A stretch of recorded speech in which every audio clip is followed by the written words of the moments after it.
On today's episode, we'll talk about LCS playoffs and how everything looks going into finals and what that really means for NA talent. Let's jump into it.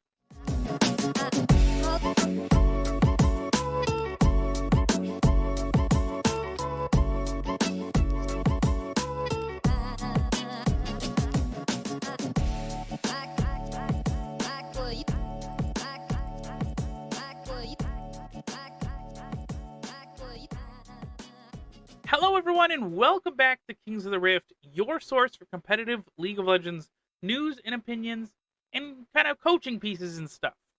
I'm your host, Goldknight, but before we get into everything, I wanted to say thank you to all of you for listening. This podcast is available where all other fine podcasts can be found. Find us on Apple Podcasts, Spotify, Stitcher, the other ones. I don't know the other ones, unfortunately. If you do, tweet it out. Tweet it out to me. It's actually, we have the new Kings of the Rift Twitter at KOTR_pod. That's KOTR_POD. Take a look on there. Send me something. Say, hey, I'm listening from this podcast app. Let me know. Let me know how it works. Leave me a review if you're on iTunes. I know that it actually helps get the podcast noticed. That's one of the big things on iTunes is if you kind of post on things and you review it and you talk about things and all this, it shoots right up the charts, honestly. It's a great thing. And honestly, everywhere else you can find these podcasts, make sure to stay followed. That way you get the most up-to-date podcast that comes out, really. So if you're on, anything, if you're on the Anchor type thing, like the Spotify for podcasters thing, there is a ability to do a listener support, is what they call it there. And it's becoming a subscriber to the podcast. And what that is it's kind of like a Twitch subscription. And it's a couple bucks a month. And basically you just kind of throw some money towards the podcast and you say, hey, I appreciate you. And I will appreciate you by making these podcast episodes better and better. Maybe I can get a shirt that doesn't go invisible when I'm sitting here in front of the camera. Maybe I can get a mic that is, from the top instead of from the side. I don't know. We'll see how it goes. But honestly, any bit of help is fantastic, guys. And honestly, your support will help me keep making this podcast and make it even better. With enough support, the episodes will get better and better quality. Just make sure to follow, make sure to do all that different stuff, and let's jump into it. All right, so playoffs has been going on for a couple weeks now, and what most recently happened was we had the kind of round 3 of everything, and let's just start from the beginning. So at the end of the regular season, we had a good handful of teams that were kind of just like in playoffs, and the bracket was really, the bracket was nicely put together, the way that LCS did. So let's take a look, and I'll kind of go through it right there. So in round 1, what we ended up having was we had upper bracket round 1, and then I'll do upper bracket and lower bracket, stuff like that. So upper bracket round 1 was started off with Team Liquid versus NRG. And NRG took the win. They won 3-1 in that match, and it was kind of a crazy match. Just the way it worked and everything. Team Liquid just looked really outclassed by NRG. It was really the mid lane and the mid jungle, like synergy and stuff, just seemed to do better than Team Liquid did. Then you had Evil Geniuses versus TSM. This then ended up being Evil Geniuses taking it 3-2 in a series that was weirdly like back and forth. It didn't really seem like it should have been as back and forth as it really was. It seemed like Evil Geniuses should have just completely stomped TSM.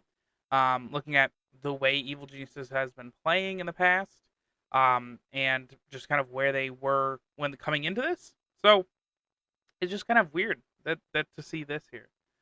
And then, so what we did then was we had the lower bracket round 1. So that knocked down Team Liquid and TSM into lower bracket, where Dignitas was waiting for TSM, and Dignitas ended up winning, knocking TSM out and getting them out of the league, basically. Then we had Team Liquid versus 100 Thieves in lower bracket round one. I think it's day two. And it ended up being Team Liquid taking it 3-1 in a series that honestly Team Liquid looked really good. They were getting better. They looked a lot better than they did when they were playing up against the likes of NRG, which was good. It was good to see that they were doing so much better. But then at the same time, we were looking into the upper bracket round two. So like the first part was the round one. Now we're into like round two and everything. That ended up being Golden Guardians versus NRG. Golden Guardians being basically the number two seed, and getting to a point where NRG was just coming in. I think they were seventh or something like that, or sixth maybe. But they shouldn't have. Like it was a pretty close fight. But then NRG just decided, oh, we can just win, and they won 3-1. So fantastic. Like that's weird. Like no one expected NRG out of everyone to get this far. Golden Guardians was the favorite coming into this, and Golden Guardians just ended up losing.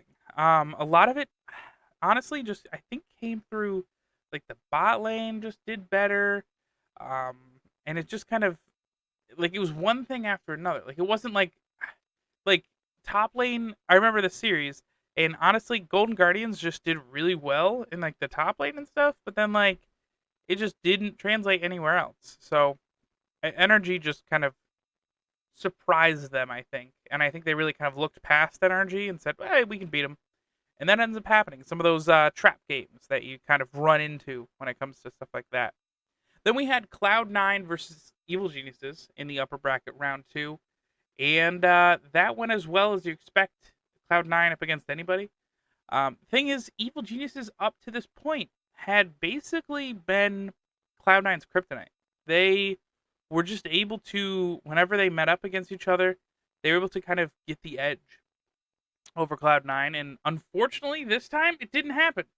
I'm kind of see-through this episode, by the way.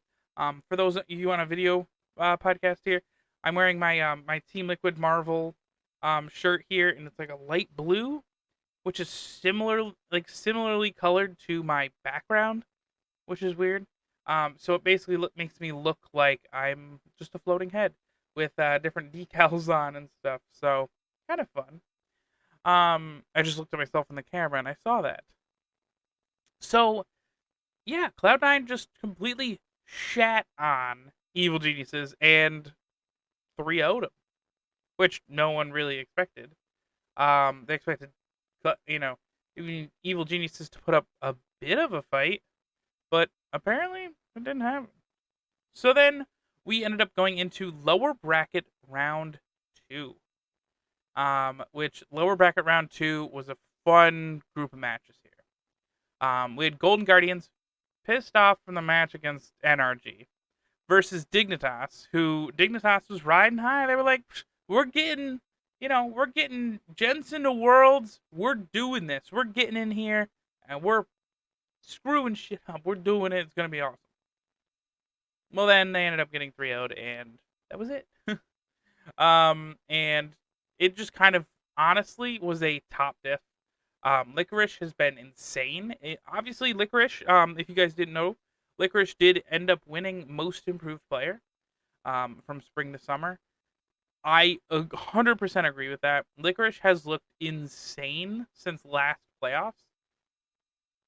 I don't know what he did to do that. Like, I don't know if he talked to the team and was like, "Hey guys, we need to figure out something for myself. We need to do something." I don't know, but he was able to able to just be released and be Licorice from old when he actually started on Cloud9, and was one of the main reasons that back then Cloud9 was really being so dominant when he was originally on there. So I'm glad to see Golden Guardians up against Dignitas just take him out so easily. Definitely was something that I was really shocked. I thought Dignitas really had more in them, but it just sometimes that's how the cookie crumbles, and that's how it goes, really. Um, but Dignitas out. Kind of sad for them. I like Santorin. I like Jensen. Rich was a pretty fun character in the league space. I hope they keep him. I think he's good for like another year or something on the contracts. I don't think there's really any issue there, but we'll see. Then we had the next match after that was Team Liquid versus Evil Geniuses, and this one was people were saying, nah, it's gonna be Evil Geniuses. It has to be just the way that Evil Geniuses has played the rest of the year, and the way Team Liquid has played. They just need to match up. They need to do well.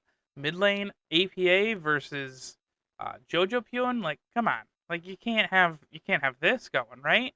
Like that's just crazy. Jojo Pyun. He's probably an MVP candidate. I mean, he is an MVP candidate. He's I think in the top 5 of voting right now. Um, they are doing that whole thing where they tease, oh, top 5, and then they say, oh, top 4 or top 3 or whatever, and then you end up just going like, okay, is Jojo Pune or it's whatever. Right now, I think the voting is on River. It's River, Blabber, uh, Jojo Pune, Berserker, and Huhi. I think out of anybody there, I think JoJo and Blabber have the most potential to get it. I think Berserker has had pretty good games, but he's not been as dominant as he has in the past. This season has been really a season of Blabber, I think, MC9 at least. We're getting off track, but we were talking about LCS. We were talking about Evil Geniuses and Jojo Pyun, the MVP prospect, up against APA, the brand new rookie on Team Liquid. And honestly, this game just was great. It was Summit just completely dismantling the top lane. Like he just did really well. And secretly, honestly, Jan played really well. Um, it was kind of APA's spot to lose here. He really didn't do fantastic, but I think he learned a lot. He played a lot of it was like Tristana Jace matchups in this. It was just back and forth and back and forth, and it was a good time. They played it really well. And Team Liquid just played a different game than they normally had, which I think honestly led them to win this series.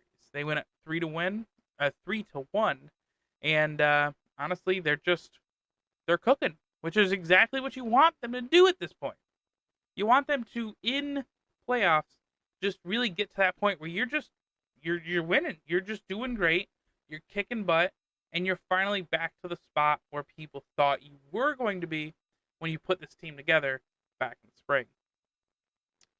So then, of course, we get into the the upper bracket finals. That was I believe that next day after the Team Liquid and Evil Geniuses, and that was Cloud9, who made it to upper bracket finals, against NRG, who somehow made it to upper bracket finals. Good, fantastic for them.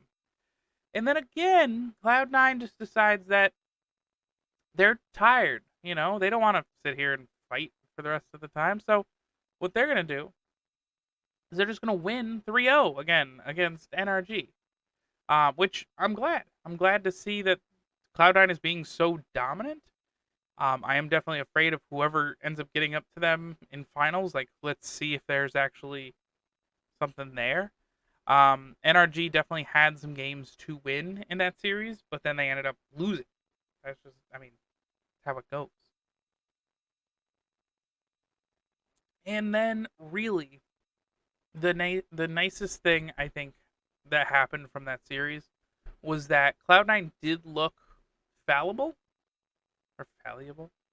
but the problem was that they weren't gone enough. Like there wasn't enough there that really did anything to the point where you could actually see the next thing happening. Like you couldn't you didn't see like, okay, this is the way to dismantle them, but you saw it was a little bit better than everything else. Like you just could see there was something close, but not really.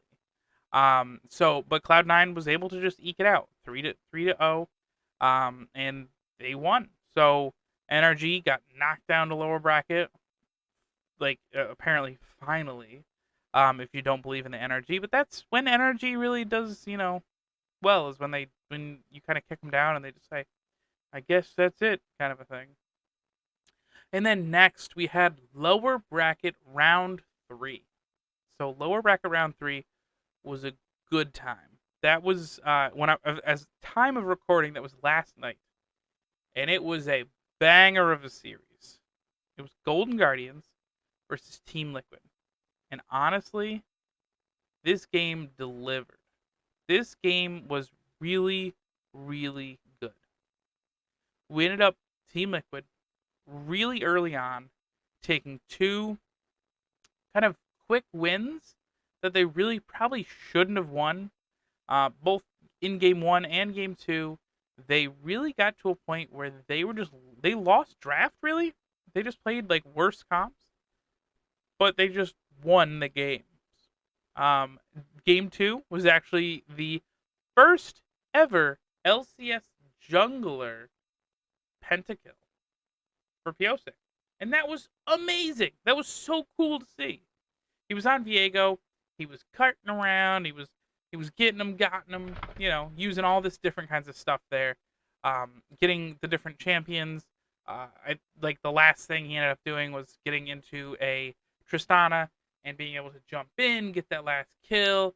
But then of course he ults away and then he just dies to a turret shot, and it's sad. But then from that point too, I think honestly Golden Guardians got a little too big for their britches, got a little frustrated that they just got pented, and they tried to go for Baron, and then they lost the game off that fight. They were able to kind of stall long enough for Piosa to come back, basically clean up the fight, and win the game. That's how it went. So then you're sitting here and you're saying, well, we just had 2 quick wins. 2 wins that kind of came off of a little bit of maybe a sloppy kind of play by Golden Guardians, but wins nonetheless. Why don't we just get a third? They kept kind of trying to roll things back, figure it out, and stuff. And then game 3 comes around, and Golden Guardians is able to get that win. They're able to just get to that point where they just actually realize there's too much stuff that I think Team Liquid left up. Like, I believe it was the Xayah Rakan game that they ended up playing here. And Golden Guardians just was able to win the game off of just winning lanes. Every single game, I think, in this series, maybe besides like game 4, Golden Guardians was in the lead the whole time. Like for most of the game, like with the gold and sometimes not the kills, but always in the gold. I mean, they're Golden Guardians. Why wouldn't they be, right? So basically, Team Liquid was just kind of on the back foot the whole series. Then we get to game 5. And game 5 happened, and everyone was like, oh no. Like, what's going on? Like, we're at game 5. We shouldn't be here. Team Liquid was so close to winning. We shouldn't be at this point. And then, in the middle of the game, we had an issue with Huhi. Huhi ended up switching to teleport with Unsealed Spellbook, and ended up being that the 10-minute mark hit, which then activated his teleport that he had and turned it into the Unleash teleport, which is crazy that is such like that is a possible thing to happen. Definitely feels like it could be abusable in game. Like, if you guys hear me saying this, don't go and do it, but don't go and do it. It might, I don't know if it's viable at all, but it's definitely a possible thing. So I don't know if they're going to fix it right now. It was a big prominent thing, so maybe they are going to real quick fix it. Or does it happen so infrequently that it just kind of gets whatever? It just kind of gets pushed to the side. They fix it whenever they can fix it. So then there was an hour pause in this game, and we had to talk about remakes, and then we had to talk about chrono breaks and all this, and what was going to happen? I mean, at this point, I think Team Liquid was kind of winning, but also not really. Like, they were winning in, like, pressure, but they weren't winning in the game with the gold and everything, so kind of a weird little thing happened there. And then they ended up just remaking the lobby. There was, unfortunately, the way everything worked, it was going to keep happening. Even with a chrono break, it was going to keep happening. There wasn't really going to be anything that they could do to stop this bug from happening. So they just said, hey, you rerun this, and if it happens to Huhi again, then you're going to have to play through with it. You know, you're not going to have your flash. You're just going to have to play through with it. We told you should take something else, but you wanted to take Unsealed Spellbook. Sorry, there you go. And then the game was going. And it was going. And the Viego's there again for Piosik. And it's just enough. And they just get the perfect wins. They get the perfect fights. And they win the series 3-2. Team Liquid decides that they are just better than Golden Guardians. They want to go to Worlds and be secured into Worlds, and at least the top 3, and they want to go to finals, at least lower bracket finals. They have to win 2 more games. They want to go to lower bracket finals versus NRG as the rematch from round 1 and kind of see how they match up now. NRG on the slope, Team Liquid on the uprise. How does that look going into lower bracket finals? And then, of course, from that point, whoever wins that goes up against Cloud9 in the actual finals, and it's the big Prudential Center in New Jersey. I mean, this game too, the NRG Liquid game, is going to be in Prudential Stadium in Newark, New Jersey. Get your tickets today. And definitely, I think that's going to be a great game. I definitely want to see how we get back into this and kind of see how it goes going forward. 2 NA mids going up against each other. Great players just kind of, shooting it back and forth. I think it's really cool to see. And then going into Cloud9 versus in the finals, either team I think will be good. I think Energy is going to get slapped again if they go in. So maybe Team Liquid, maybe they can just kind of get some stuff back like they did before. But I honestly think even if Team Liquid just makes finals, that is so much better than it was in the previous split. And we're just able to actually figure stuff out and do well. I think it's a really good time that Cloud9 decided to just do really well, but they look shaky. So it's kind of an interesting time to see if Team Liquid can actually get in here and counteract that little bit of kind of frustration that Cloud9 is probably still feeling, because they weren't as clean as they really should be. And they really usually are pretty clean. So I'd love to see how this works, and I'd love to hear your guys' opinions on who's going to win lower bracket finals, but also if that person then wins, who's going to win finals? Is it just going to be Cloud9 no matter what? Or do you think that NRG or Team Liquid have a bit of a chance? I personally think Team Liquid has a bit of a chance if they can get through NRG.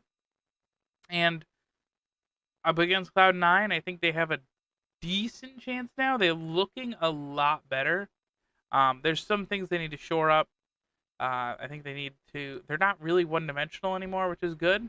But I want to see how Cloud9 really drafts around them if they end up making it. I think NRG will be kind of weird and try to go the same way they did before, attacking mid and all that. But then you just have Summit up top just smacking around and everything. I think Summit has really been unlocked. So I think we'll see. But I think once we come back from this little break here, we are going to jump right into the talk about NA talent and how much NA talent we're going to have at Worlds and what that really means going forward.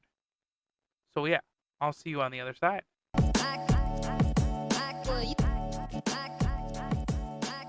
So what does this Worlds and this Finals really mean for League of Legends in LCS? What does it mean for North America and all this? Honestly, I think the biggest thing right now is that we will at least be sending 2 NA rookies. Not even rookies, but NA players in mid lane to Worlds. they're going to be able to play up against the likes of probably Faker, up against, I don't know if Zeka's actually made it or not, but against like the crazy players of the world that are in mid lane. Like it's going to be crazy to see APA in mid lane in Worlds. This kid came from academy, and he was in not even just academy. He was in collegiate. He was on Maryville for so long, and then he went and he jumped into academy, and they said, "Hey, I don't know about this kid. You know, he's a great grinder, but does he have the hands? Let's see how it goes." And he was in academy, and then Harry decided to bench himself, and that's fine. I appreciate Harry for understanding kind of how he was feeling and how he was going. The stress, maybe that kind of stuff is something that he was looking into. But I honestly, I do like to see then that APA is now in the role of a mid laner, and he's doing so well. He's kind of coming up with these weird picks, and he's doing things a little differently than it seems like other mids in the world are doing. Now, are they the best thing in the world? No, definitely not. But they're good for him. And I have said something from the beginning in these podcasts. Anytime you look at a Worlds episode, I'm always saying, North America, please, please just pick what works for you. Don't care what they're doing. Pick what works for you. If, I don't know, if playing a Wombo combo, team works for you, do that. If playing the Cassiopeia, Tarek, uh, Tristana, like the close range, like blow up comp and everything like that, if that works for you, Team Liquid, then do that. Have it work for you. Don't go into Worlds and then get brainwashed into, well, we gotta play Rel Jungle because that's what everyone wants. Or we gotta play, Aatrox mid because that's the new hotness. Like, don't get forced into that kind of stuff. Play your game the way you want to be playing it, and you will just make it to, like, you'll make it further because you're comfortable. That's what I've always said is, if you're more comfortable playing the game, you are not worrying about what the other team is really doing. You are focusing on, like, you're no longer focusing on how to play the game with this comp because you guys have played it 100 million times.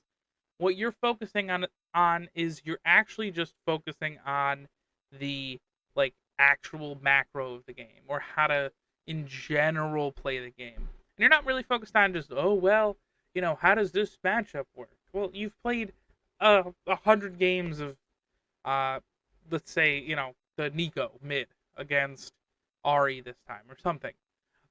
You've played that and you know how that works. Instead of going, oh well, the new thing is like playing LeBlanc mid against Ari. Like, well, I guess I should play LeBlanc because that's what everyone's saying we should do. Like, no, play your own game. Do that. APA, if you are listening, always plan ahead. APA. Do not get pressured into playing champions that you do not want to play. Basically, get to the point where you are just focusing on you, playing the champions that you want to play, and playing your way. Bring North America to Worlds, and then bring that trophy home with us. That's what you need to do. And honestly, when it comes to our next mid laner is Palafox. Palafox has been just kind of doing really good. Palafox has been secretly, I think, the strength of NRG at this point. FBI really is FBI. And it is Ignar, I think, is with him. And they're all right in the bottom lane, but I think I really like the way that Palafox plays the game. He has these unique picks like the Yone, like the like there's other champions that he's played for sure, but he plays specifically, like, I know the Yone that he plays, like, that is such a good pick into niche things that I just don't think a lot of people really focus on. And I think that's something that having Palafox in Worlds will definitely be able to see a different side of him. And I'm hoping, honestly, that this makes Palafox just kind of come out of his like proverbial shell and really kind of blossom into a great mid.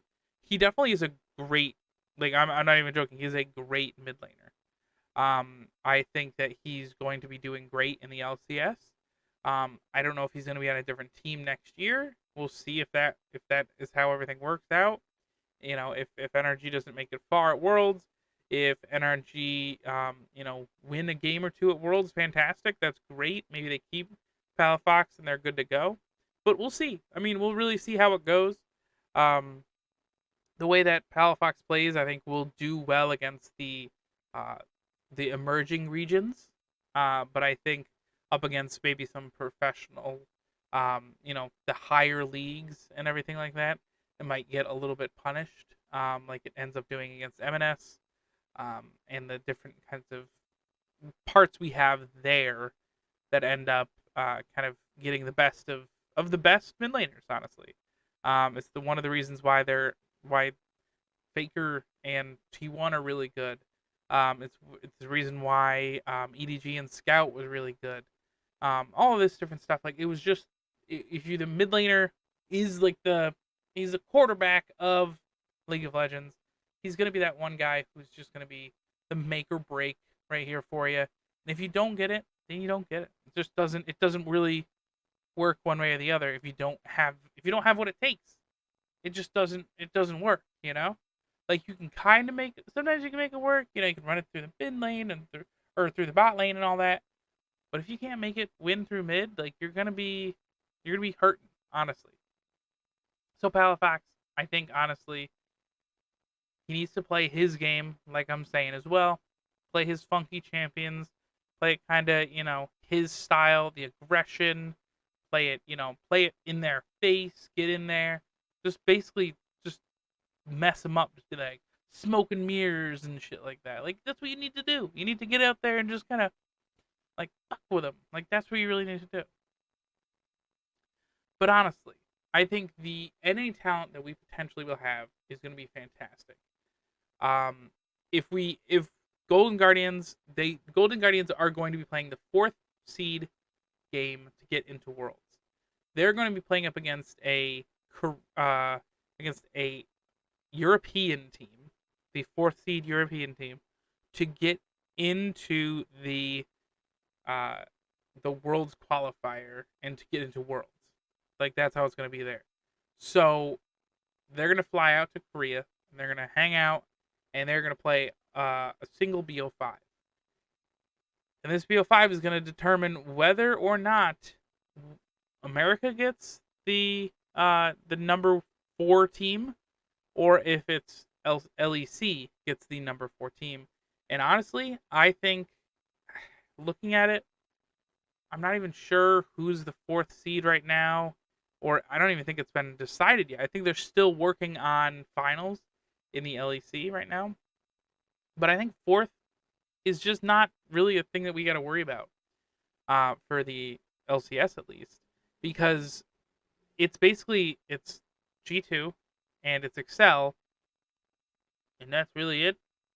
Maybe Fnatic a little bit too. I've seen they're pretty good there too. So like you kind of lose stuff as you go down the line. It's not so much parity of the league as it is more just how it usually is, where it's G2 and then a hella gap and then a bunch of other guys down there. So I think it's really an interesting kind of way to see, and I think that Golden Guardians can really make it work, especially if Licorice up against some random EU mid, or sorry, EU top, like Shigenda or whatever. I think will just be great. Like I think Licorice will be able to bully the heck out of like any guy that's a top laner that is just able to do that. Like I don't know. Like I think he's gonna be able to figure it out and actually be like I think he's gonna be the guy. Like he's gonna be the one who makes it work. I also do believe then, like if you look at the whole rest of the map, Stixay and intercontinental ballistic missiles, yeah. Stixay in in international play has been great. He's done really well. He made it in his obviously in his first split back like 2017, I think it was. They made it to MSI finals with CLG and all this, and it was great. It was fun. Stixay really does show up when you need him to, so that's fantastic. This whole like meta right now doesn't really, I think, look and lean that way. So we'll have to see how that kind of looks for Golden Guardians coming into this. But I think Gory is a great mid as well, and River I think will play really well. He does play really well with Gory. So you're up against some randos in from Europe, so you got it. I think you definitely just do. I think you really just gotta say you have faith in Golden Guardians if you're an American fan, you're an NA fan, LCS fan. You want Golden Guardians to win, get the fourth seed, and finally say, hey, NA is better than EU. Just is. Take a look at it, you know? But I think that will then cement the fact that, yes, you can make it to Worlds, and yes, you can do things at Worlds with LCS talent and native homegrown talent. Because that's something I think that we've been kind of pushing away from, especially with the TSM and like even the Team Liquid rosters as well, or at least originally with the Team Liquid roster. But the TSM rosters and that kind of like the rumors that everyone wants to remove the import cap and basically TSM would have an all Chinese roster if there was a choice. Um, I just think that it's good to see that NA is getting a chance. And actual NA mids, not just like resident NA mids, are getting a chance in Worlds to kind of show what we can do. Now, please don't screw this up, because if we do, and APA goes in there and he feeds his ass off, or Palafox goes in there and he feeds his ass off, come on, like that's gonna completely screw up the whole system that we're going for here. You know, it's frustrating, but honestly, I think that we can do it. We can make it so that we are now going to be the like if we can play the way that we want to, honestly, I think North American can get a lot of damage done. Looking at the other teams and that kind of stuff, like in LCK and all this, it seems really sloppy. It seems like they just want to always 50-50 Barons. It's just a weird like meta that we're in. If this kind of stays, which it doesn't look like it's going to, just looking at the patches coming up and everything, if it stays similar to what it is now, I think you do actually, I don't want to say you favor the West, but you can at least not completely discount North America and the West in general when it comes to playing up against these Eastern teams. So I think that's going to do it for this episode, guys. I appreciate everything, and I will see you on the Rift.